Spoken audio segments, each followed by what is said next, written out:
القصة اللي غتسمعوا اليوم هي وحدة من القصص اللي كاينين في كتاب حالات نادرة واحد، واللي الكاتب ديالو هو عبد الوهاب الرفاعي. فقبل ما نبداو في القصة ما تنساش تخلي معاك جيم وتعليق وتابونا في القناة الا كنتي مازال ما مابونيش، ولا بغيتي بارطاجي القناة مع صحابك ولا عائلتك ولا اللي بغيتي باش نزيدو بالقناة ديالنا للقدام. وبالنسبة للانستغرام ديالي غادي تلقاوه في صندوق الوصف وفي اول تعليق، ما تنساوش تدخلوا عندي ليه.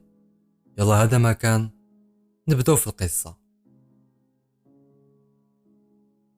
كما كتعرفوا انا طبيب نفسي وخدام في مستشفى الطب النفسي، وهاد المرة غنحكي لكم قصتي مع واحد البنت واللي سميتها اسيل، وعندها في العمر 18 عام، والفورمة ديالها من دوك الفورمات الرقاق ديال صحاب الرياضة، والجمال ديالها بالنسبة ليا متوسط. غير هي ما مهتماش بزاف انها تبين الجمال ديالها بحالها بحال الاغلبية ديال البنات اللي في العمر ديالها. وهي بنت اللي ماشي عاطفية بزاف، وشعرها رابطه بواحد الطريقة اللي ما غاديش ديرونجيها في الحركة ديالها. وبالنسبة للباس كتكون لابسة واحد اللباس اللي رياضي، حيت هي كتبغي تبان ديما مشغولة، وخاص تكون ما مشغولاش كتحاول تبان على انها مشغولة. هاد المواصفات اللي قلت لكم دابا كانوا هما النظرة اللي خديت عليها في الاول ملي شفتها اول مرة. ولكن الحق يتقال، راني حسيت بلي هاد البنت في شكل وكتجذب بنادم لعندها، فيها شي حاجة اللي كتخليك تبغي تجلس معاها وتهضر معاها وتبقى تشوف ليها في ملامحها. وزيدو عليها راني حسيت باللي كاين شي اهتمام متبادل بيني وبينها، بالاخص ملي وليت انا طرف مهم في الانقاذ ديال حياتها. حيت حتى لدابا هذه هي البنت الوحيدة اللي طولات قصتي معاها لبرا المستشفى، ما بقيناش منحاصرين غير في المستشفى لداخل. داكشي علاش نقدر نقول لكم بلي هاد البنت راها مدينة ليا بحياتها، وراني ما كنزيدش فيه، حيت بصح هاد البنت مدينة ليا بحياتها، وهادشي اللي مخليها حتى هي تبقى تزورني مرة كتقدير وامتنان ليا على كاع داكشي اللي درتو على قبلها.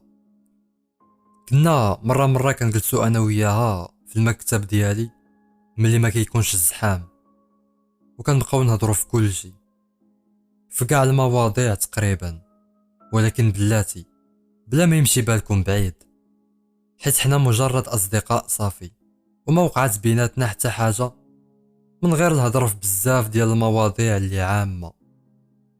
وواقيلا هادشي هو اللي خلى اسيل تحترمني، حيت في معاملتي ليها ما كنفكرش في مشاريع مستقبلية ولا في شي افكار اللي سوداوية واللي كيفكروا فيها كاع الشباب ملي كتكون معاهم شي بنت.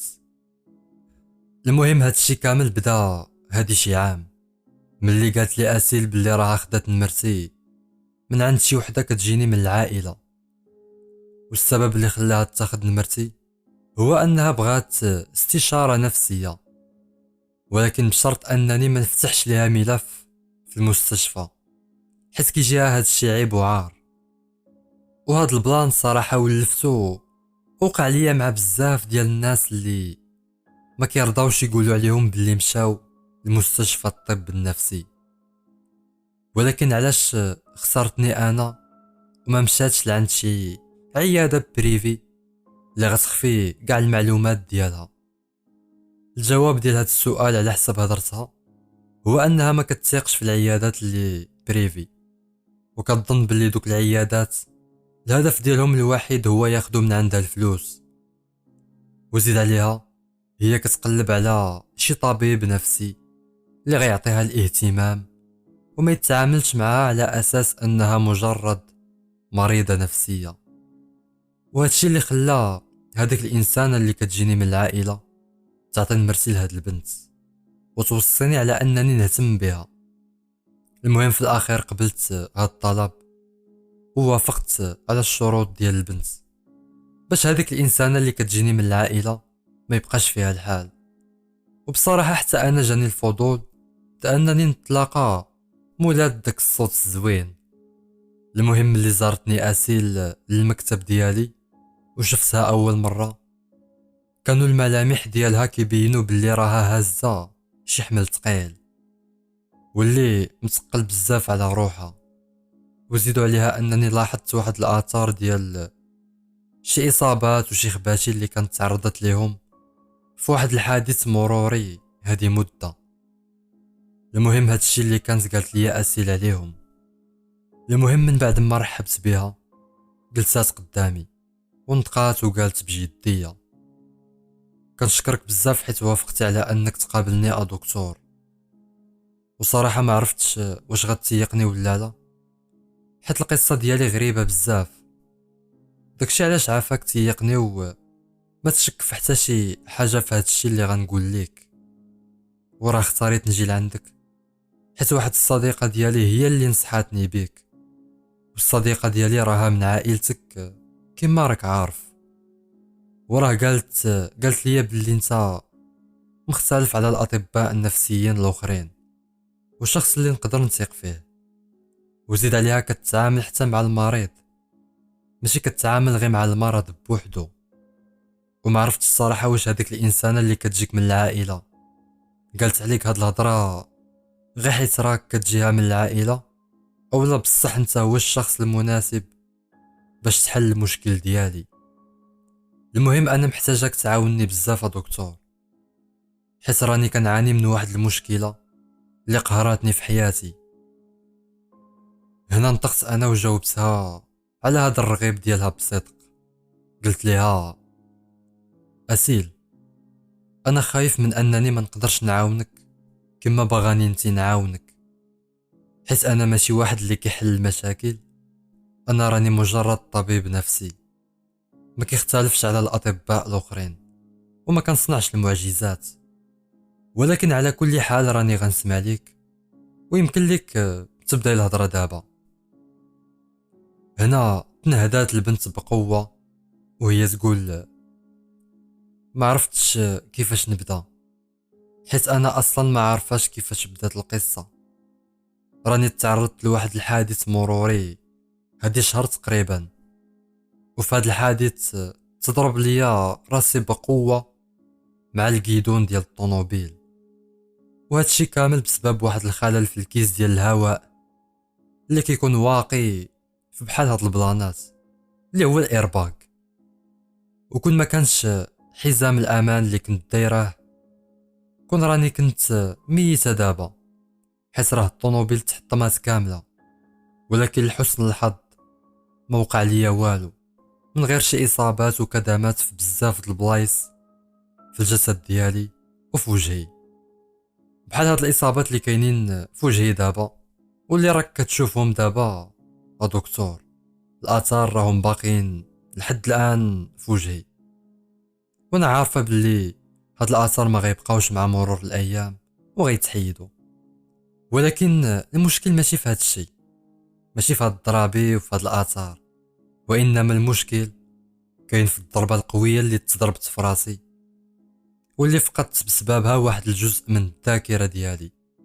وهذا الجزء اللي فقدت داخلين فيه الاحداث اللي وقعوا لي قبل من الحادث بساعات.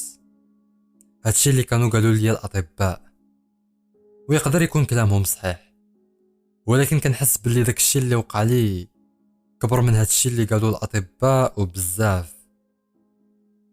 مور ما قالت البنت هاد الهضره سكتات شويه ومورها عاودت نطقات وقالت بارتباك: راني فقدت الوعي ديالي من بعد ما وقع ليا هاد الحادث، وملي فقت كنت لقيت راسي في المستشفى والوالده والوالد في جنبي هما وشي وحدين من العائله، وكانوا كاملين كيشوفوا فيا وهما مبتسمين وكيهنئوني على النجاة ديالي من هاد الحادث وكيطلبوا مني انني ما نتقلقش. اما الطبيب اللي كان مشرف عليا خلاني نخرج من المستشفى من بعد ايام قليله، وقال لي نمشي نرتاح في الدار. ولكن ما كانتش هذه هي المشكله. انا في هذه اللحظه كنت كنسمع الاسيل ومركز معاه مزيان، وقاطعتها مور ما قالت هاد الهضره وقلت ليها كملي، شنو وقع بالضبط؟ هنا شافت فيا اسيل بقلق وقالت لي ملي كنت فقت في المستشفى كنت متاكده بلي راني ارتكبت جريمه قتل قبل ما نتعرض للحادث بساعات اللي قليله. جريمه قتل اللي عارفه كاع التفاصيل ديالها. راني قتلت بنت صغيره وبطريقه اللي وحشيه، ومور ما قتلتها دفنتها في الحديقه ديال دارنا. انا ملي قالت لي البنت هاد الهضره شفت فيها وانا مذهول، وموراها نط من بلاصتي بلا ما نحس وقلت ليها وعلاش قتلتيها؟ انتي راك ما كتبانيش ليا بحال شي قاتله. هنا جاوباتني البنت بحزن وقالت لي ما عرفتش، تيقني انا ما عارفه والو، ولكن ملي فقت كنت متاكده بلي راني ارتكبت ديك الجريمه. عافاك يا دكتور، ما تقولش بلي راني غير كنتوهم. عافاك، راه بصح راني ارتكبت ديك الجريمه، وواقيلا راه هذا هو السبب باش ركبت في طونوبيلتي وسقتها بجنون باش نبعد على مسرح الجريمه وبلا ما نعرف حتى لفين راني غاديه. وواقيلا راه هذا هو السبب اللي خلاني نرتابك ملي كنت صايقه ونتعرض لذاك الحادث، حيت حتى الشهود قالوا بلي راني كنت كنسوق بتهور وبسرعه اللي كبيره في الشوارع، وهادشي اللي خلى الطوموبيل تفقد التوازن ديالها ودخل في البوطو ديال الضو، اللي تحيد من بلاصتو بقوه الضربه. انا ملي قالت لي البنت هاد الهضره سولتها باستغراب، قلت ليها سمحي لي ولكن كاين تناقض كبير في هضرتك. كتقولي بلي راك متاكده من انك ارتكبتي جريمه قتل، وفي نفس الوقت ما عرفاش فوقاش ارتكبتي الجريمه وشكون هي الضحيه ديالك. كيفاش هادشي؟ وزيد عليها واش قلتي لوالديك هادشي؟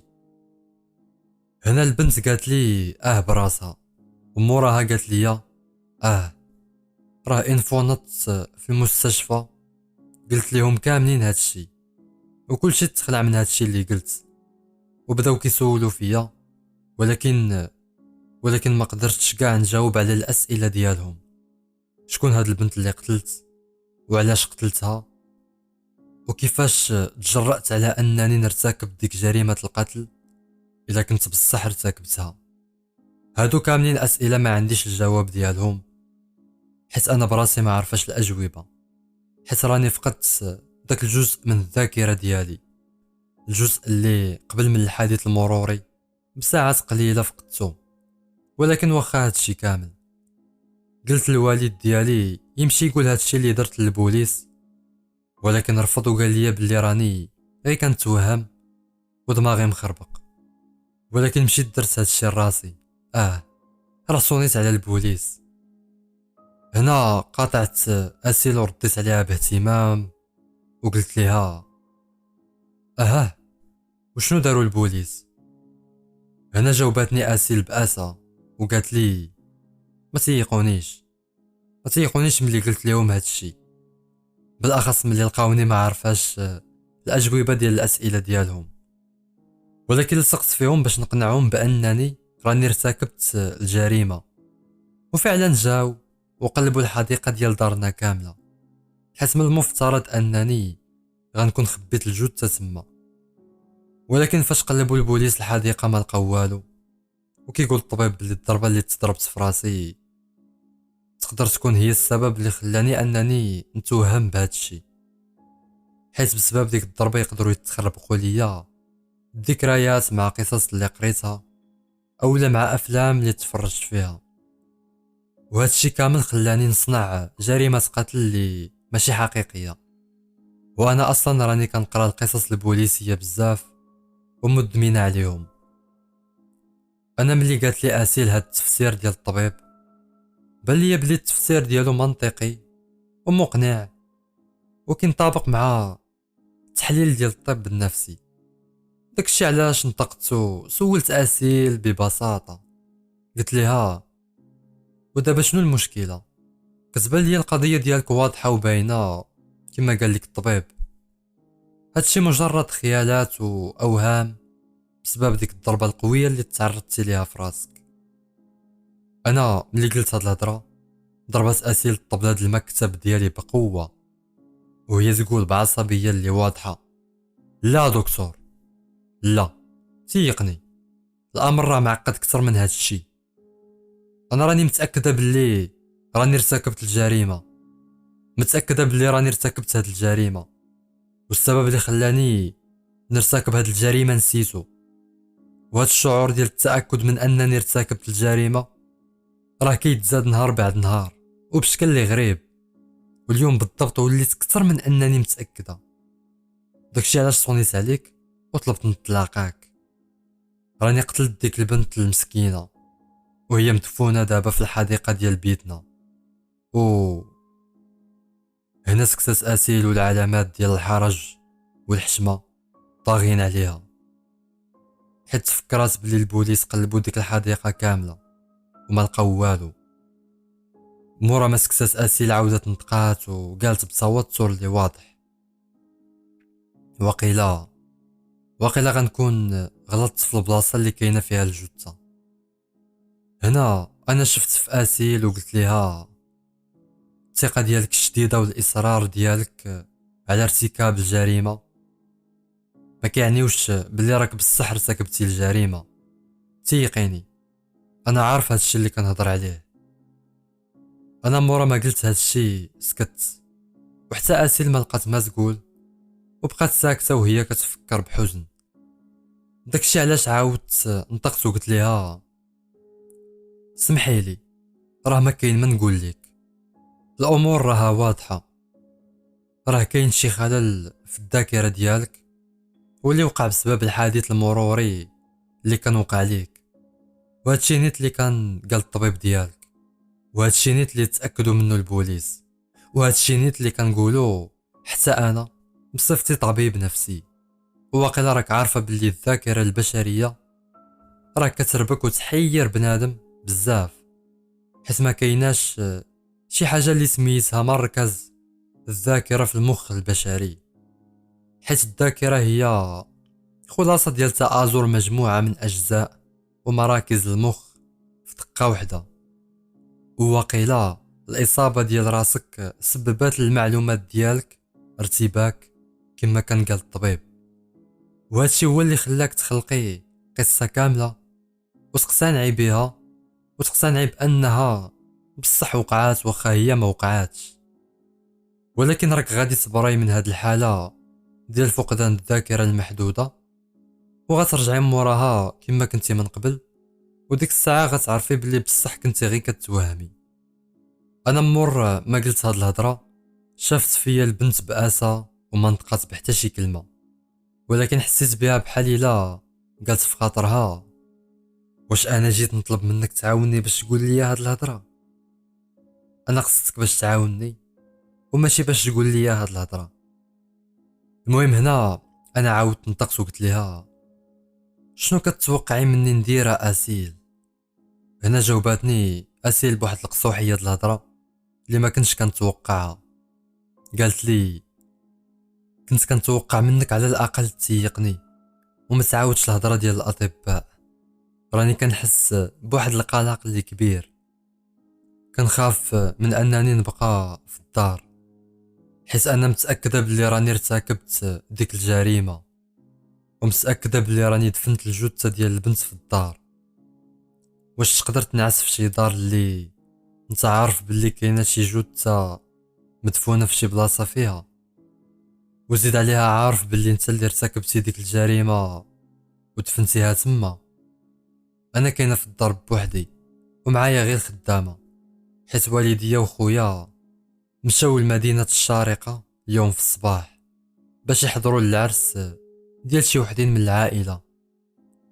وانني نبقى في الدار بوحدي مع الخدامه مخوفني بزاف بواحد الشكل اللي ما يمكنش، بالاخص ان الشعور ديالي والتاكد من انني ارتكبت ديك الجريمه غادي وكيتزاد نهار بعد نهار. راني ما قادراش نزيد نتحمل هاد الشي، واش فهمتيني ولا لا؟ ملي قالت اسيل هاد الهضره حركت انا راسي وانا مبتسم، بحال الا كنقول ليها ما كاين ما نقول وما كاين ما نزيد اسيل. هنا شافت فيا اسيل باسف وقررت انها تنوض من بلاصتها وتمشي بحالها، من بعد ما لقات عليا واحد التحيه اللي بارده، بحال الا انا راني ما بغيتش نعاونها ولا ارتكبت شي غلط في حقها. ولكن شنو غندير ليها انا؟ هي هي جات كتهضر لي على جريمه قتل اللي البوليس تاكدوا بلي راها ماشي حقيقيه وما وقعاتش، وقلبوا في الحديقه ديال دارها على الجثه ولكن ما لقاو والو. وحتى الاطباء قالوا ليها بلي راه واقيلا عندها شي خلل في الذاكره ديالها واللي وقع بسبب داك الحادث المروري. القضيه راها واضحه، اش غندير ليها انا؟ وما غنكرش باللي انا تقلقت بسبب هاد الانطباع وهاد الطريقه اللي عاملت بها اسيل. ما كاينش شي شاب اللي غيبغي يبين شي انطباع بحال هذا لشي بنت، حيت بلا شك اسيل غتكون كتقول في دماغها دابا باللي انا راني مجرد طبيب اللي حمق، طبيب اللي ظنات بانه مختلف وجات تعاود ليه المشكله ديالها، وفي الاخر عاود قال ليها نفس الهضره اللي قال ليها كل شيء.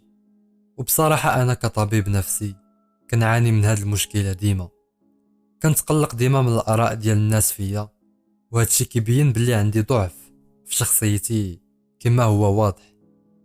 وكما كيقول واحد المثل شعبي في الكويت، باب النجار مخلع. هاد المثل كينطبق عليا حتى انا، حيت انا راني طبيب نفسي ولكن كنعاني حتى انا من مشاكل في شخصيتي. المهم مشات اسيل بحالها وموراها دازو السوايع ديال خدمتي بشكل اللي عادي. خدمت الخدمه ديالي كيف ديما وتبعت مع الحالات المرضيه اللي كاينه عندي في المستشفى، ونسيت كاع داكشي اللي كيتعلق باسيل. المهم مور ما ساليت الخدمه ديالي رجعت للدار وانا حاس براسي شويه عيان. المهم كملت نهاري غير في الدار مع العائله، وموراها مشيت قاديت كاس ديال القهوه سخون ومشيت للبيت ديالي اللي فيه الهدوء والكالم، وموراها جلست قدام البيسي ديالي وانا كنشرب قهوتي وكنستمتع بها قدام البيسي. المهم تفرجت في شويه ديال الاخبار ديال الرياضه في البيسي ديالي، وملي حسيت براسي عييت من الجلاس قدام البيسي مشيت للفراش ديالي وتكيت فيه. وفي هاد اللحظه حسيت بواحد الراحه اللي كبيره، حيت ما كاينين عندي لا مسؤوليات لا شغال لا والو. المهم بقيت كندور في التليفون ديالي واحد شويه، ومورها مشيت نشوف القائمه ديال المكالمات اللي جاوني هاد النهار كما كنديرو كاملين بعض المرات. وملي دخلت للقائمه ديال المكالمات اللي جاوني هاد النهار بانت ليا واحد النمره اللي غريبه. هاد النمره الغريبه راه ديال اسيل. انا كنت نسيت اسيل، تحيدات من بالي كاع. المهم بقيت كنشوف النمره ديال اسيل وتفكرت القصه ديالها كامله وجريمه القتل اللي كانت متاكده باللي راها ارتكباتها. اسيل كانت مقتنعه بزاف بهضرتها، وهادشي عادي بحالها بحال اي مريض نفسي اللي كيكون مقتنع بانه شخص طبيعي وماشي مريض. الفرق الوحيد اللي كاين هنا هو ان اسيل ماشي مريضه نفسيه، حيت الحادث المروري اللي كان وقع ليها هو اللي كان تسبب ليها في هادشي، وهادشي راه حنا كاملين عارفينه. المهم بداو كيدوروا لي في بالي كاع التفاصيل ديال القصه د اسيل، وحسيت بالحزن وبقى فيا الحال حيت عاملتها معامله ناقصه وبينت لها واحد الانطباع اللي خايب، واخا انا اصلا ما عندي كي ندير ليها وما عندي حتى ذنب في هادشي كيف ما راكم عارفين. ولكن واش كتعرفوا اللحظات ديال الالهام، ديك اللحظه اللي كتفرقع فيها شي فكره في عقلك وكتبقى كتفكر فيها غير هي بوحدها، بالاخص ملي دار عاوتاني في عقلي داك الحوار اللي كان بيني وبين اسيل، وبديت كنحلل فيه. تفكرت كاع الكلمات اللي قالت اسيل، ومع هاد التفكير عينيا بداو كيتحلوا كتر وكتر. كاينين بزاف ديال النقط اللي ما فكرتش فيهم من قبل، ويمكن انا دابا كنبالغ في التفكير في هاد النقاط، ولكن الا جمعت كاع هاد النقاط اللي هما في الاصل متفرقين وزدنا عليهم الاستنتاجات اللي قالت لي اسيل، فراه غادي تولي القصه اللي قالت اسيل معقوله ومنطقيه بزاف. هي قالت لي باللي راها خرجات من دارها في النهار ديال الحادث المروري، وما عقلاش على فين كانت غاديه، حيت فقدات جزء من الذاكره ديالها كما حنا عارفين كاملين. وإلا كانت بصح اسيل ما قتلات حتى شي واحد، علاش غتكون خرجات من دارها وهي متوتره؟ انا هاد النقطه هادي ما فكرتش فيها في الاول ملي كانت قالت لي اسيل القصه ديالها.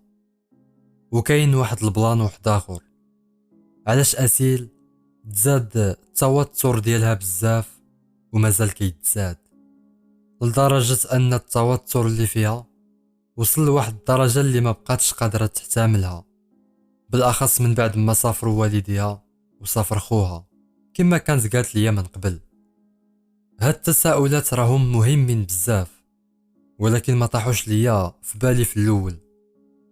ومع شويه ديال الخيال ديالي وليت كنرسم في بالي التفاصيل ديال داكشي اللي وقع. بلاتي واش هادشي معقول؟ ياك ما الهضره اللي قالت اسيل حقيقيه والجريمه القتل حقيقيه؟ ناري راه الا كانت هضرتها حقيقيه راه كارثه هادي. كيبان لي بلي خاصني نحاول نحل هاد القضيه ونتاكد من النظريه ديالي واخا تكون غريبه.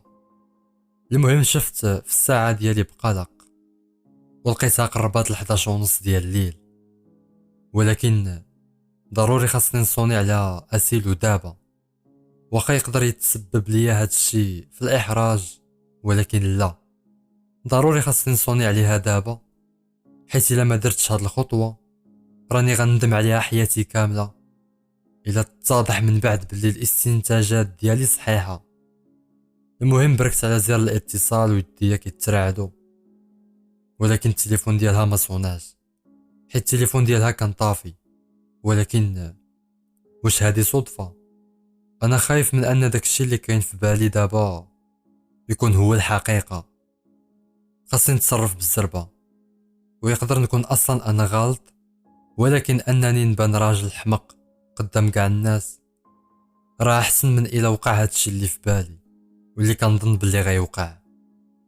عارفكم ما غتعرفوش علاش كنهضر وشنو كيدور في دماغي دابا، ولكن كنوعدكم باللي مور شويه غتعرفوا كل شيء. المهم صونيت على ديك الانسانه اللي كتجيني من العائله واعتذرت ليها بالتوتر على هذا الاتصال المفاجئ، وطلبت منها بالزربه تعطيني النوامر الاخرين ديال اسيل، النمره ديال الفيكس ولا شي نمره واحده اخرى عندها في التليفون. ولكن من بعد ما قلت ديك الانسانه اللي كتجيني هاد الهضره ابتسمات بواحد الطريقه اللي خايبه وقالت لي بلي النمره اللي عندي هي النمره الوحيده اللي عند اسيل، وقالت لي بلي راها ما عرفاش النمره ديال الفيكس اللي في الدار د اسيل. ومور ما قالت لي ديك الانسانه اللي كتجيني هاد الهضره طلبت منها تعطيني العنوان ديال الدار د اسيل، وهي تجاوبني بسؤال واللي قالت لي فيه علاش بغيتي تعرف العنوان ديال الدار د اسيل؟ انا ملي سولاتني هاد السؤال غوت عليها وهضرت معاها بطريقه خايبه باش تعطيني العنوان ديال الدار د اسيل، ولكن جاوباتني وقالت لي باللي راها ما عارفاش العنوان بالضبط، ولكن تقدر تنعت لي الدار د اسيل بواحد النعت اللي تقريبي. وداكشي اللي كان نعتات لي فين كاينه الدار ديال اسيل وصفات لي الدار، وموراها قطعت عليها التليفون بواحد الطريقه اللي خايبه، ولكن غنعتذر ليها من بعد على هاد الطريقه اللي تصرفت معاها بها. المهم دابا راني مخربق وخاصني نتاكد من النظريه ديالي هو الاول. ولكن واش نصوني على البوليس؟ واش البوليس غيسمعوا لهاد الاستنتاجات الغريبه اللي كتدور ليا في عقلي؟ صراحه والله ما عرفت. ولكن اصلا دابا راني غنتاكد من كل شيء راسي، ما كاين حتى شي حل واحد اخر. المهم خرجت من الدار بالزربه وانا غادي في الطريق، بقيت كنصوني على اسيل كل خطره، ولكن والو، التليفون ديالها طافي. دابا خاصني النمره ديال الفيكس اللي كاين في الدار د اسيل ضروري. بلاتي طاحت في بالي واحد الفكره، غنستعمل البداله الا كانت مازال خدامه. البداله وقليل فيكم اللي غيعرفها، ولكن هنا غنشرحها لكم. البداله هي موضه ديال الاتصال اللي قديمه، واللي كتمكنك من انك توصل للنمره ديال اي واحد بغيتي بشرط انك تكون عارف سميتو. مثلا كتصوني على البداله وكتعطيهم السميه ديال الشخص اللي بغيتي نمرتو باش تهضر معاه، وكيعطيوك نمرتو. غير هو ضروري خاص تكون النمره مقيده بالسميه ديال داك الشخص باش يقدروا يجبدوها ويعطيوها لك. المهم هاد البداله راها قديمه وكانت شحال هادي وسالات هادي مده، ولكن ما عندي ما ندير، خاصني نجرب. ما تعرف تصدق. المهم صونيت على البداله وعطيتهم السميه ديال الاب د اسيل. غادي تسولوني كيفاش حتى عرفت السميه ديال الاب ديال اسيل. الجواب هو السميه ديال الاب ديال اسيل كنت خديتها من عند ديك الانسانه اللي كتجيني من العائله هذه مده قصيره. المهم جاوبتني البداله وعطاتني النمره ديال الفيكس اللي في الدار د اسيل. والحمد لله الزهر تعامل معايا هاد المره، حيت غالبا كتلقى النوامر ديال الفيكسات اللي كيكونوا في الديور كتلقاهم ما مسجلينش بالسميه د مولاهم. المهم صونيت على الفيكس اللي كاين في الدار د اسيل، ولكن حتى واحد ما كيجاوب. بقيت كنصوني كل خطره ولكن والو، ما كاينش جواب. وهذا الشيء كيخليني نتاكد من الاستنتاج المجنون اللي كيدور لي في دماغي. ولكن شنو هو استنتاجي؟ غير صبروا من بعد شويه وغتعرفوا.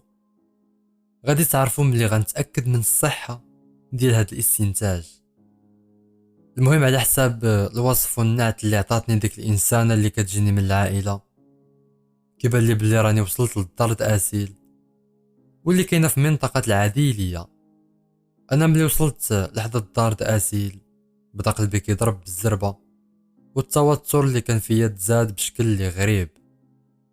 ولكن خديت نفس عميق وحاولت من انني نحافظ على السيطره ديالي.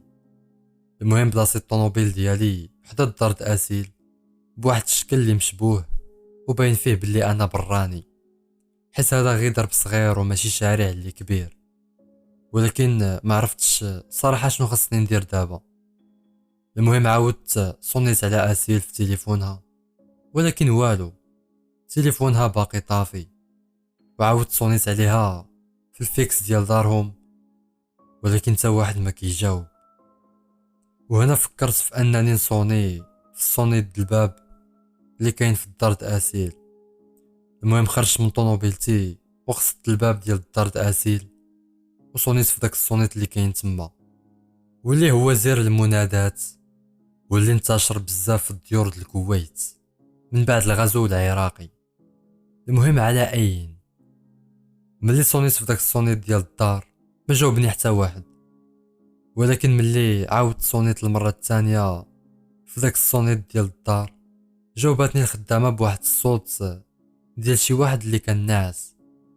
قالت لي شكون انت ولا انتي؟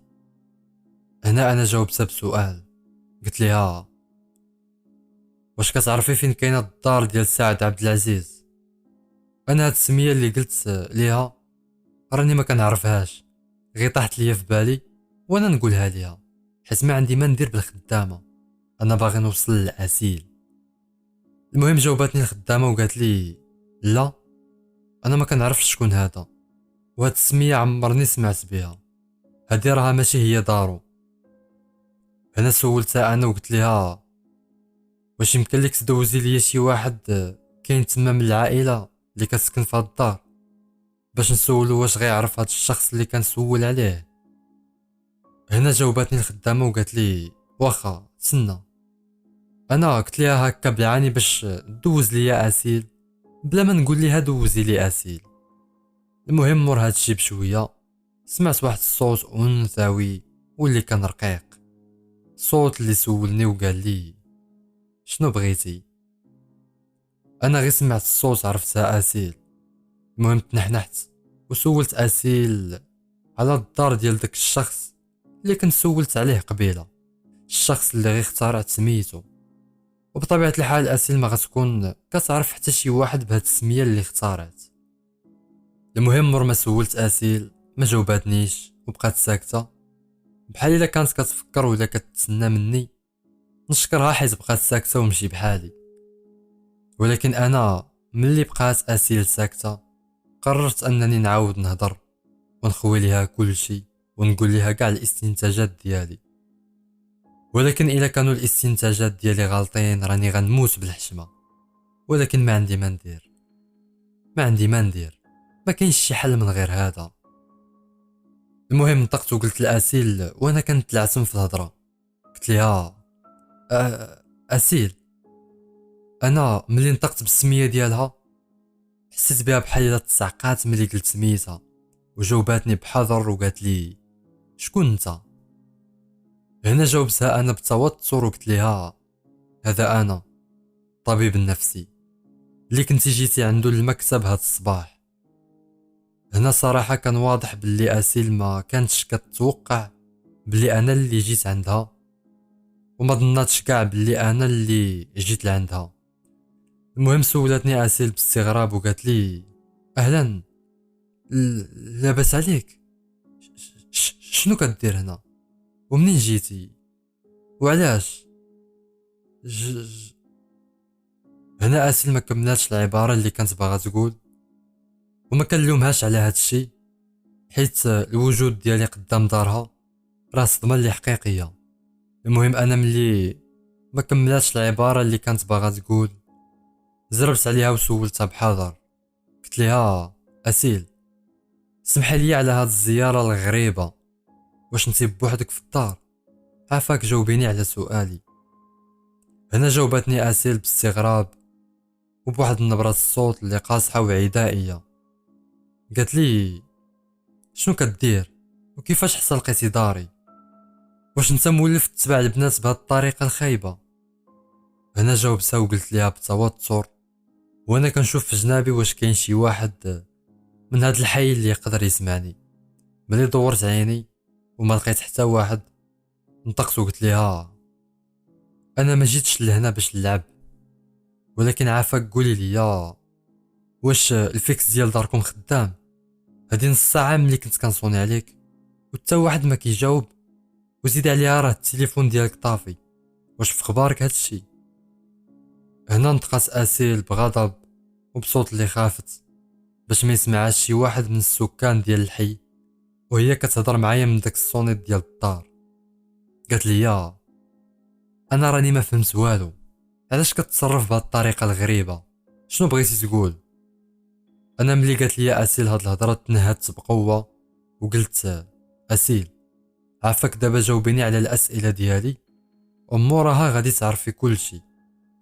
هنا جاوبتني اسيل بحذر وقالت لي الفيكس ديال الدار راه ما خدامش، راني لاحظت بلي الخط تقطع هادي ساعتين تقريبا، والتليفون ديالي راه خسر ليا اليوم حيت الخدامه كان تهرق ليها كاس ديال الماء بالغلط على تليفوني.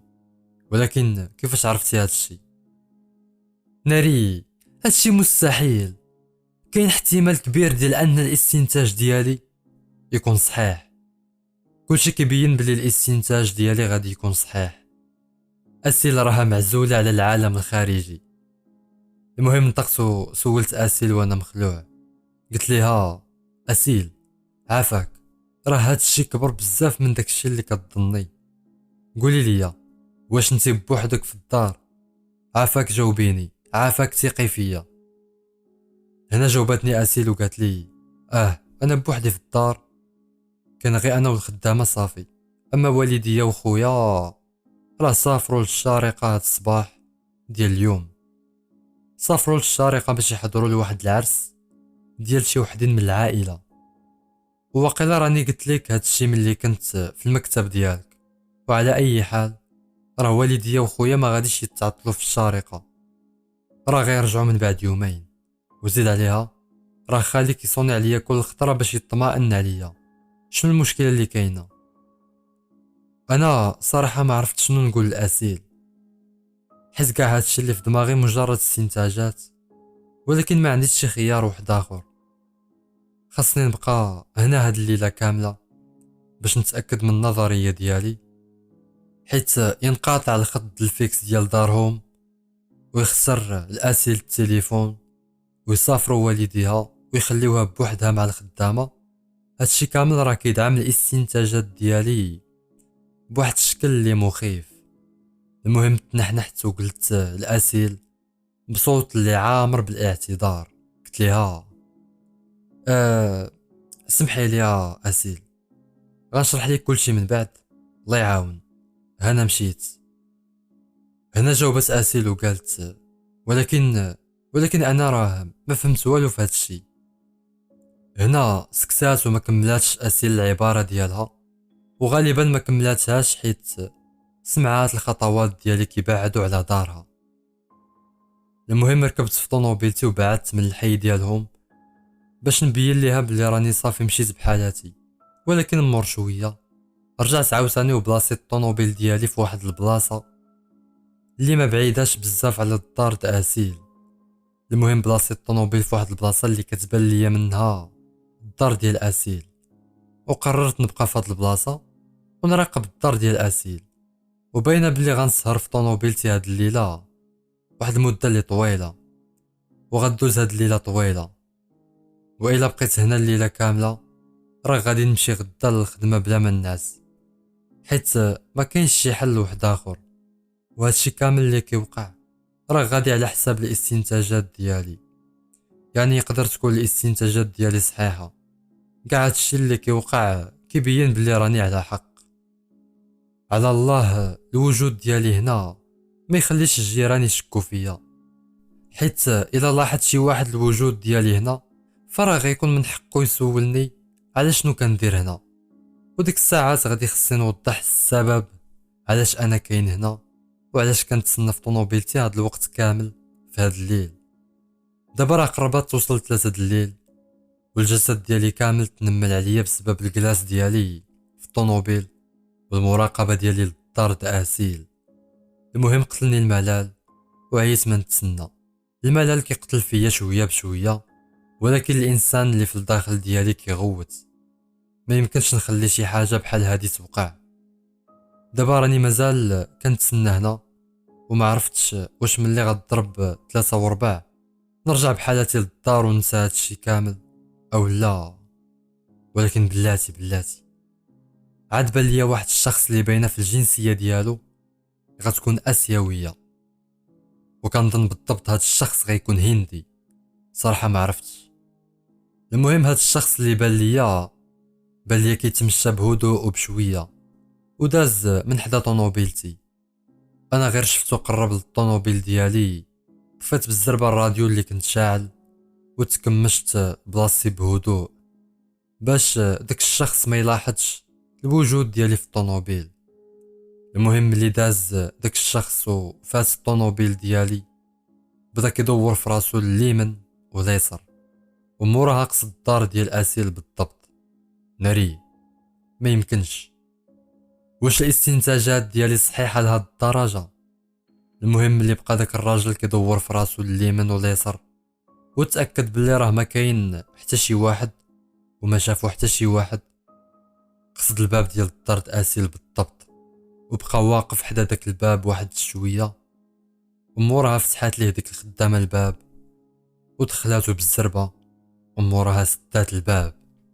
وباينه بلي ديك الخدامه وداك الشخص كانوا متفقين من قبل، وكان داير معها انها تفتح ليه الباب في شي توقيت بالضبط وبلا ما يصوني في الدار. وهنا بدات العاصفه.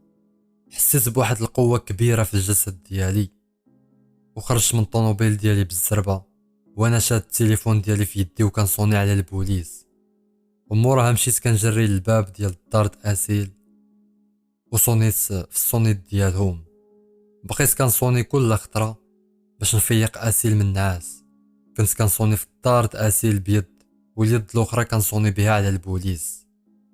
المهم جاوبني في التليفون واحد الموظف من البوليس وقال لي الو. هنا انا جاوبته وقلت له بواحد الصوت اللي شيطاني بحال الا الدنيا كامله تبعاني. المهم قلت له راه كاينه واحد الجريمه القتل غتوقع دابا شويه. راه واحد الشخص تسلل لواحد الدار كاينه في منطقه العاديليه. راه غيسرق كاع داكشي اللي كاين في ديك الدار وغيقتل كاع الناس اللي فيها. سربيو دغيا اجيو. انا راني طبيب نفسي ونمرتي ها هي عندكم. عافاكم بالزربه اجيو دغيا سربيو. المهم عطيت البوليس سميتي وعطيتهم عنوان دار اسيل.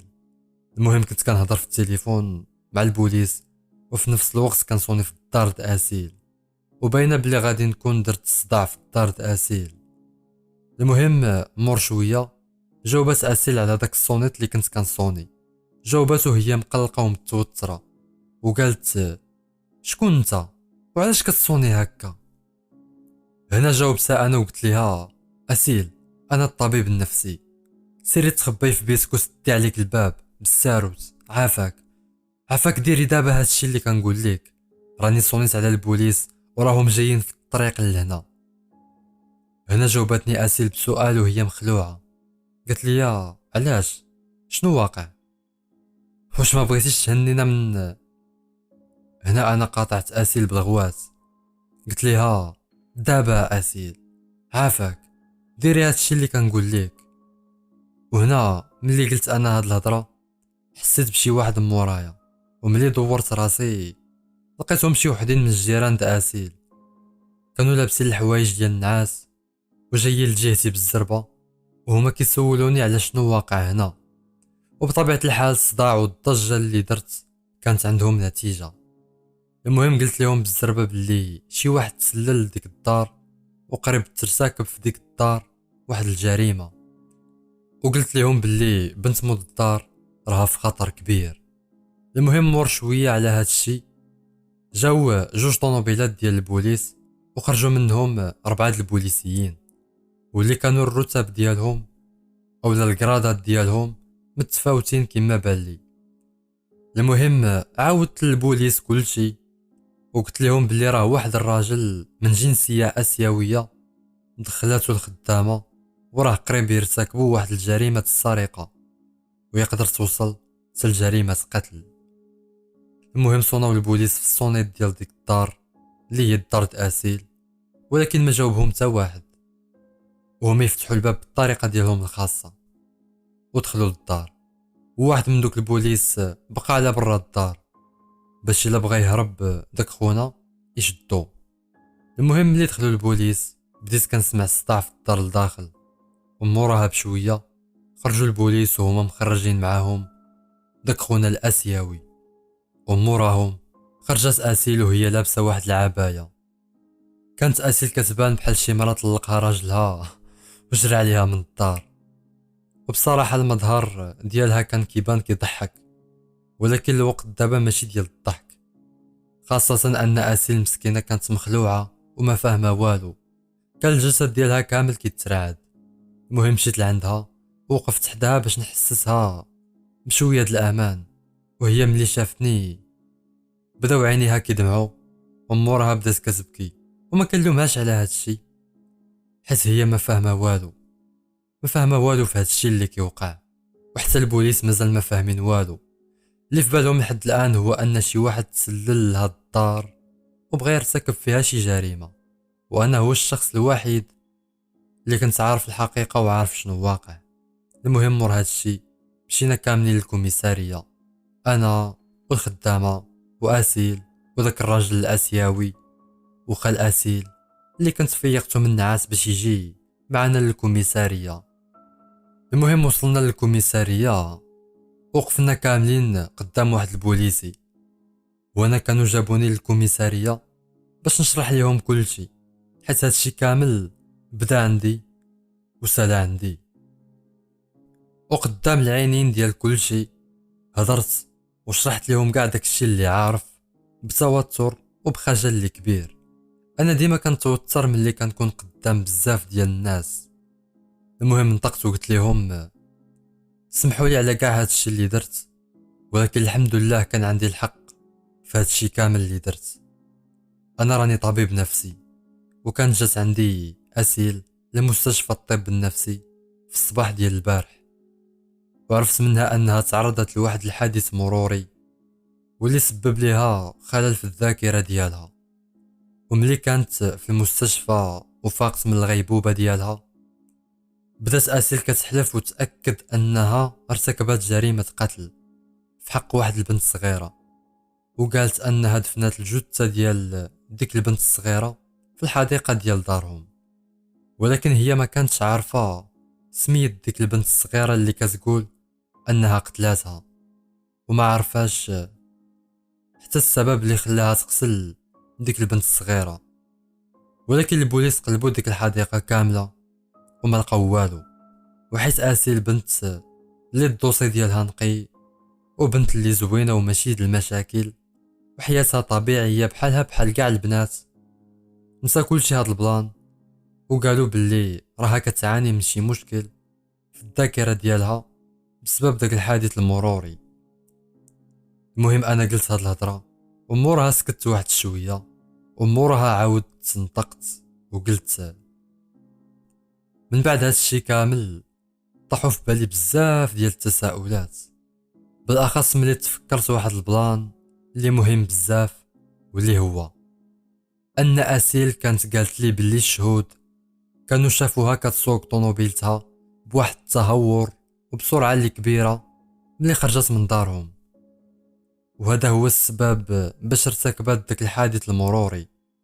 ولكن تا واحد ما سول السؤال ديال علاش كانت كتسوق بتهور وبسرعه اللي كبيره ملي خرجت من دارهم، وعلاش بداك السوقان اللي كانت كتسوق كانت كتبان بحال الا هاربه من شي حاجه، والفين كانت غاده. وزيدوا عليها علاش الشعور ديال انها ارتكبت الجريمه القتل تزاد ليها بزاف في الصباح ديال البارح، لدرجه انها ما قدرتش تتحمل هاد الشعور. وإلا قلنا بلي بصح ارتكبت اسيل ديك الجريمه القتل، واش معقول انها تدفن الجثه ديال بنت صغيره في الحديقه ديال دارهم؟ ما كاينش شي قاتل في هاد العالم كيقتل الضحيه ديالو وكيدفنها في الحديقه ديال دارو. وهادشي راه يمكن يوقع في حاله وحده، واللي هي الا كان القاتل قتل شي واحد من عائلته. ولكن الا جينا نشوفو راه ما كاينينش الاطفال الصغار في الدار د اسيل، واسيل هي اللي كانت قالت لي بلي ما عندهمش الاطفال الصغار في الدار. وهاد النقاط كاملين اللي قلت طيحوا لي في بالي واحد الاستنتاج اللي مهم، بالاخص ملي كانت قالت لي اسيل بلي راها كاينه غير هي والخدامه بوحدهم، وما غيرجعوا عائلتها للدار حتى من بعد يومين. انا ملي كنت كنقول هاد الهضره بداو كيشوفوا فيا كاملين بانبهار وكيتسناوني نكمل هضرتي. المهم عاودت نطقت وقلت مور ما حللت هادشي كامل استنتجت ان اسيل يقدر يكون عندها الحق في هضرتها، ولكن بطريقه واحده اخرى، حيت كانت جاتني واحد الفكره غريبه ولكن كنت استبعدتها في الاول. ولكن ملي ربطت كاع المعلومات اللي كانوا عندي لقيتهم كيتوجهوا للاستنتاج ديالي بواحد الشكل اللي غريب. كنت كنقول في عقلي باللي اسيل غتكون سمعات الخدامه وهي كتهضر في التليفون مع شي واحد اللي يقدر يكون الصديق ديال الخدامه ولا الحبيب ديالها. وكان هاد الصديق ولا الحبيب ديال الخدامه كانوا كيهضروا على شي جريمه قتل اللي باغيين يرتكبوها، والشخص اللي باغيين يقتلوه راه هو اسيل. ومور ما غيقتلوا اسيل غيسرقوا كاع داكشي الغالي اللي كاين في دارها وغيهربوا. كنظن بلي اسيل سمعت هاد المكالمه ديال الخدامه والشخص اللي كانت كتهضر معاه الخدامه. واسيل ملي سمعت هاد الشي خافت اسيل وحسات برعب اللي حقيقي، وهي تخرج من الدار وركبات في طونوبيلتها باش تهرب للدار ديال خالها ولاد شي واحد من عائلتها. وواقيلا غتكون صونات على شي واحد باش تقول ليه بلي بغاو يقتلوها. في ديك اللحظة فاش جبدات التليفون باش تصوني، فقدات اسيل التركيز ديالها وتعرضت للحادث المروري واللي اثر ليها على الذاكرة ديالها، وبسببه تخربقوا ليها الاحداث في عقلها وظنات باللي الجريمة القتل راها وقعات وهي اللي ارتكباتها. انا صراحة هذه اول مرة نعرف باللي السكات راه عنده صوت اللي كثر من الصوت ديال الصداع. هذه عبارة اللي متناقضة، ولكن راه هادشي اللي حسيت به ملي شفت كلشي ساكت ومصدوم. الصدمة كانت باينة على الملامح د وجههم. المهم بدا كلشي كيشوف في اسيل اللي كانت كتشوف فيا وهي مصدومة وما فاهمة والو، وكانت محشية في خالها بقوة الخوف. وموراها تفرقعات اسيل بالبكا وهي ما متيقاش باللي هادشي كامل داز عليها وباللي راها كانت غتموت. والبوليسي اللي كان معانا شاف فيا باعجاب كبير وقالوا هو مبتسم. واش استنتجتي هادشي كامل يا دكتور؟ هنا جاوبتو وانا تايق في راسي ديك الثقه اللي اصلا كان عندي منها غير شويه. قلت ليه انا راني طبيب نفسي من سن المراهقه، وانا كنقرا في علم النفس والطب النفسي، وكنفهم بزاف ديال الاسرار على العقل البشري والاصرار ديال اسيل على انها ارتكبات هاد الجريمه القتل وعلى انها دفنت الجثه في الحديقه ديال دارهم. جاني في شكل. داكشي علاش سولت راسي وقلت علاش اسيل كتوهم بهذا الشيء؟ واقيلا غيكون الاصرار ديالها على انها ارتكبت الجريمه القتل كيفوت هاد البلان ديال ان الذكريات تخربقوا ليها، كما كان قال الطبيب اللي كان مشرف عليها من بعد ما تعرضت للحادث المروري. حيت يقدر يكون اسيل عندها الحق، ولكن الذاكره ديالها مضطربه وخلاتها انها تشوف هاد الشيء كامل بمنظور واحد اخر، بمنظور اللي غلط. كنظن باللي اسيل سمعت الخدامه كتقول لداك خونا انها غترتكب جريمه القتل في حق اسيل وغتدفن الجثه ديال اسيل في الحديقه ديال الدار. والاسلوب ديال الهضره اللي سمعت اسيل خلاها تظن باللي راها هي اللي قالت هاد الهضره. وما غنساش اهم نقطه في هاد القصه واللي خربقات ليا افكاري بزاف، والنقطه هي ان اسيل كانت كتقول باللي راها قتلات بنت صغيره وركزوا على بنت صغيره.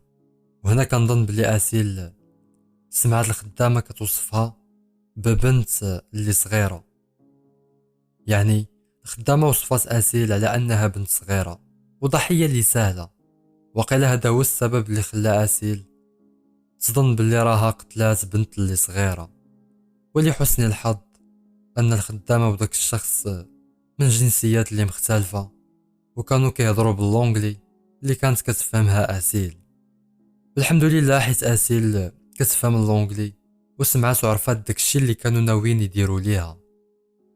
وهاد التساؤلات كاملين طاحوا ليا في عقلي على غفله ملي كنت شاد التليفون ديالي ومسكي بلاصتي، وبالضبط ملي شفت النمره ديال اسيل، حيت اسيل كانت ديجا صونات عليا باش نحددوا الموعد اللي غتجي لعندي فيه المكتب ديالي في مستشفى الطب النفسي. والنمره ديالي كانت خداتها من عند واحد الانسانه اللي كتجيني من العائله. المهم هاد التساؤلات كاملين اللي كانوا طاحوا ليا في عقلي قلقوني، وتما قررت انني نصوني على اسيل. هنا سكت شويه وانا كنشوف خال اسيل وانا حشمان، ومورها عاودت نطقت وقلت صونيت على اسيل من بعد ما استنتجت هاد الشيء. والسبب اللي خلاني نصوني عليها هو انني بغيت نطمئن عليها ونتاكد باللي الاستنتاجات اللي استنتجت غالطين. ولكن ملي صونيت عليها ولقيت تليفونها طافي وقلبت حتى على النمره ديال الفيكس ديال دارهم والو، حتى تما ما كان كيجاوب حتى واحد. هنا فين تزادوا الشكوك ديالي، وهنا توقعت باللي الخدامه غتكون قطعات السلوكه ديال الفيكس وغتكون خسرات حتى التليفون ديال اسيل. وبهاد الطريقة غتكون عزلات أسيل على العالم الخارجي، ما غتقدرش أسيل تطلب المساعدة من حتى واحد. هادشي كامل باش تحل طريق لداك الشخص اللي كانت متفقة معاه باش يجي يقتل أسيل ويدفن الجثة ديالها في الحديقة ديال الدار. وهنا غيكون عندهم الوقت الكافي باش يسرقوا كاع داكشي اللي غالي في الدار ويهربوا قبل ما ترجع العائلة أسيل من الصفر، حيت راه ما كايناش شي دار في الكويت اللي خاوية من الذهب والمجوهرات اللي طمعت فيهم ديك الخدامة وداك الشخص اللي معاها. المهم ساليت الهضرة، ولكن النظرات ديال كاع هادوك اللي كيسمعوا لي باقي ما سالاوش، لدرجة انني كنت غنبكي بقوة التأثر حيت عجبني راسي بزاف. راني لعبت واحد الدور بوليسي وليت كنت وبدعت فيه، بينت واحد الذكاء اللي ما كنتش كنظن باللي راه عندي. المهم دازت واحد شوية ديال الوقت واللي كان كلشي ساكت فيه، وموراها عيني تغرغروا بالدموع وبزز مني. وملي شافني الخالد أسيل عنقني وهو كيقول بحماس: ما عرفتش كي ندير نشكرك، وما عرفتش كيفاش غندير نوصف الذكاء والعبقرية ديالك. راه بالفضل ديال الجدية ديالك والذكاء ديالك عتقتي بنت خويا من الموت، ومن هاد اللحظة انت راك واحد من العائلة ديالنا. عافاك ما ترددش، الا احتاجيتي اي حاجة ولا اي خدمة اعتبرني خوك الكبير، اعتبرني باك، اعتبرني اللي بغيتي. وهنا عاود عنقني الخالد أسيل. اما أسيل كانت كتشوف فيا بامتنان وبحنان وبحب، كان هادشي باين في عينيها، ولكن الحب ما كيجيش بهاد الطريقة أسيل. وتيقيني الا حسيت بالحب من جهتك راه غنقولها ليك. المهم مور شوية ناض البوليسي من بلاصتو وقال لينا: سمحوا لي غنفسد الفرحة ديالكم، ولكن راني ما نقدرش نتهم الخدامة وداك الشخص اللي معاها بسبب هضرة اللي قالها دكتور، حيت كاع الكلام ديالو مجرد استنتاجات، بالاخص ان أسيل لحد الان مازال ما عرفها والو. الجريمة الوحيدة اللي عندنا هنا هي الاقتحام ديال داك الشخص للدار أسيل بالمساعدة ديال الخدامة. الخيارات عندنا محدودة كما كتشوفوا، ولكن بطبيعة الحال راني غنحبسهم باش نحققوا معاهم. هنا جاوب الخالد أسيل بغضب وقال: شنو هادشي اللي كتقول الشاف؟ راه قدامك جريمة واضحة. هنا قاطعوا البوليسي وقال ليه: هذه راها جريمة لم تحدث أسيدي، هذه جريمة اللي ما وقعاتش، وما يمكنش الخدامة وداك الشخص يعترفوا على أنهم كانوا ناويين يرتكبوا الجريمة ديال القتل. غادي نحاول نضغط عليهم، ولكن راه ما غاديش يعترفوا ويلقيو براسهم للتهلكة، حيت باينه بلي غيقولوا بلي جا عندها للدار غير باش يديروا شي لقاء غرامي كانوا متفقين عليه. المهم غنحققوا معاهم ونشوفوا شنو غيقولوا. والمشكل راه واخا ترجع أسيل الذاكره ديالها راه ما غاديش تعطى لهضرتها اهميه، حيت ديجا كان عندها خلل في دماغها. وكنظن اقرب خيار نقدروا نديروه هو نرجعوا ديك الخدامه وداك الشخص لبلدانهم، وغنمنعوهم من انهم يعاودوا يدخلوا للكويت. المهم مور ما قال البوليسي هاد الهضره بقينا ساكتين لمده طويله، وحسيت بخيبه امل كيفاش ما انتبهتش لكاع هاد النقاط. راني استنتجت الصعيب ونسيت الساهل، والبوليسي راه عنده الحق.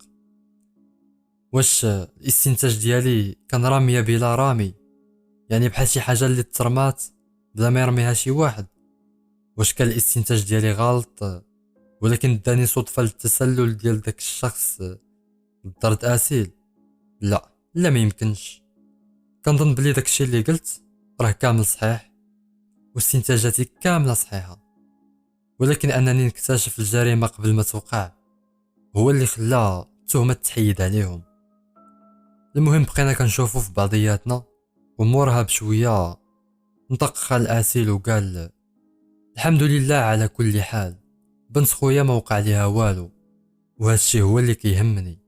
أسيل غتبات في داري بين ما يرجعوا والديها. اصلا قبل ما يسافروا والديها كنت قلت ليها تبقى في داري، ولكن ما بغاتش، قالت لي انها ما عندهاش مشكل تبقى في دارها مع الخدامه. المهم قال خال اسيل هاد الهضره وهو كيشوف اسيل كان بحال الا كيعاتب فيها، واسيل حساس بالخجل وهو يعنقها خالها، وموراها تحركوا بجوج لجهة الباب باش يخرجوا ويمشيو بحالهم. وفي نفس الوقت اللي كانوا اسيل وخالها غاديين فيه لجهة الباب كانوا كيلقاو علينا التحية ويودعوا فينا.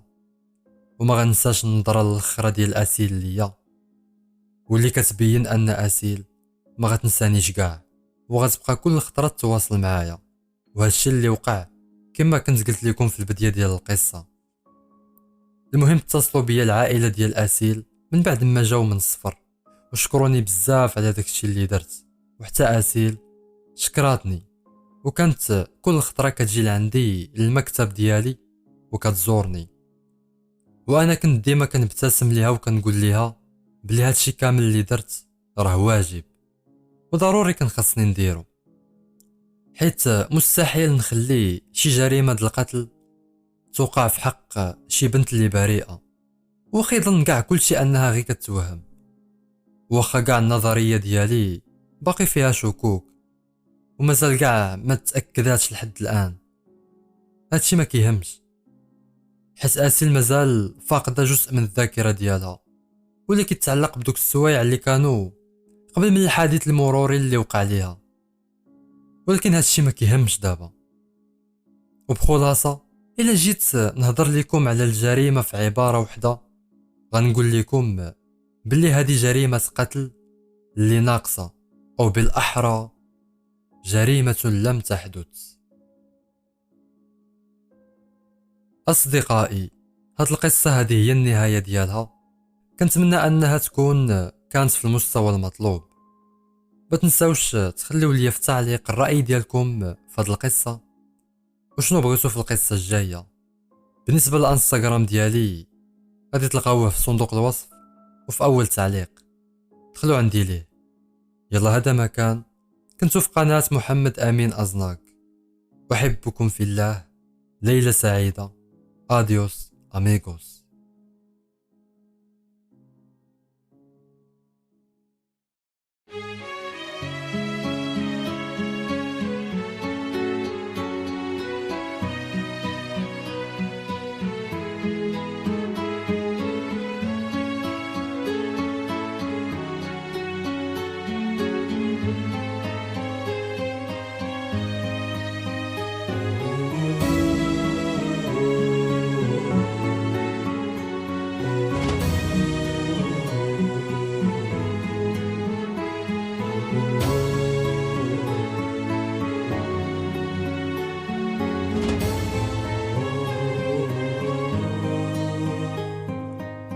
ونعاود ليكم الحكاية والقصة كيف بدات. التاني بويا فوق الكتاف صغير نقول كلمات. نعاود ليكم الحكاية والقصة كيف بدات. التاني بويا فوق الكتاف صغير نقول كلمات. تمرك البيت وكل شي تهز، تخبيت ما بقيتش نبان، باقي صغير ما كنتش نعرف نشجع وانا فرحان. تمرك البيت وكل شي تهز، تخبيت ما بقيتش نبان، باقي صغير ما كنتش نعرف نشجع وانا فرحان. يفديك النهار بدا الامور، احساس غريب يبا، حب السفر خد البعد يعمر وما تخبى. ويفديك النهار بدا الامور، احساس غريب يبا، حب السفر خد البعد يعمر وما تخبى. ومشات ايام وجات ايام، والعشق بدا يكبر، صوتها بين عيني حتى في المنام، ما بغيك حتى القمر. ومشات ايام وجات ايام، والعشق بدا يكبر، صوتها بين عيني حتى في المنام، ما بغيك حتى القمر. وليلة الماتش نبات سهران ونفكر في الديان دي، بلاصي معاك في كل مكان، والعشق رجع إدمان. نفيق في الصباح وباقي طلام، صاكادو فوق الكتاف، كاسكت كشكول عجاج وفلام، دي بلاصي وقع ما نخاف.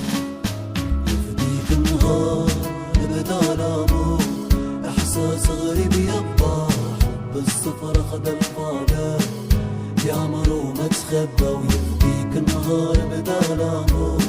احساس غريب يبا حب الصفر اخذ البالا يا عمر وما تخبى.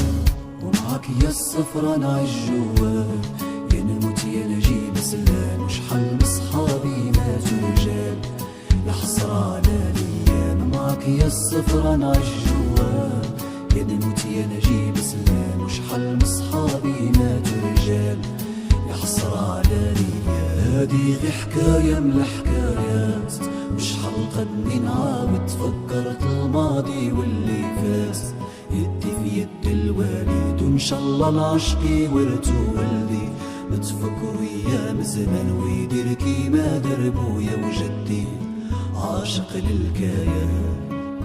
يفديك النهار بدا الامور، احساس غريب يبا حب السفر اخذ البالا يا عمر وما تخبى. ويفديك النهار بدا الامور، احساس غريب يبا حب السفر اخذ البالا يا عمر وما تخبى. يفديك النهار بدا الامور، احساس غريب يبا حب السفر اخذ البالا يا عمر وما تخبى.